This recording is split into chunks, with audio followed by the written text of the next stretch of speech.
ஒரு குறிப்பிட்ட வருடங்களுக்கு அப்புறம் அந்த விலங்குகளும் இறந்து தான் போகுது. அப்ப அதுவுமே வந்து நம்முடைய மற்றவர்களுடைய உணவுக்காக அந்த விஷயம் வரும்போது, இறந்து போற விஷயத்த நீங்க சாப்பிடுறதுனால என்ன இல்லைங்க. பிரச்சனை? அப்படின்னா நம்ம வீட்ல இருக்கக்கூடிய தாத்தா, பாட்டி, அம்மா, அப்பாலாம் செத்து தான் போப்போறாங்க.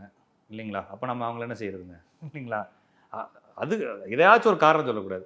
நான் சொல்றது என்னன்னா, நான் உங்களுக்கு சொன்னது என்னன்னு புரிஞ்சிருச்சா? அப்ப வீட்ல இருக்கவங்கள நம்ம என்ன சாப்பிட குழம்பு வைக்கவா முடியும்? இல்லைங்களா?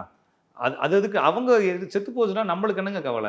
இப்ப என்னன்னா, ஒரு ஒரு ஒரு காய் வந்து பழுத்து, கனியாகி, அதனுடைய விதைய பரப்புறதுக்காக அதுக்கு மேல இருக்கக்கூடிய சதைகள வச்சு, நம்மள சாப்பிட சொல்லி தூண்டி, அத சாப்பிடுறது மூலமா அந்த விதைய பரப்புது. அதுக்காக காம்ப்ளிமென்டரியா அதனுடைய சதைய உணவா குடுக்குது. அது அதுக்காகவே படைச்சிருக்கு. நம்மள சாப்பிட வைக்கணுன்றதுக்காக அது படைக்குது. அத எடுத்து சாப்பிடுறோம். குரங்கோ, க க க கோழியோ, எருமை மாடோ, ஆடோ எதுவுமோ உங்கள என்ன செய்யுது? உங்கள தூண்டுதா சாப்பிட சொல்லினா, இல்ல. அது உங்களுடைய சைக்கிள்குள்ளயே இல்ல. உங்களுடைய அந்த அந்த சுற்றுக்குள்ளயே இல்ல.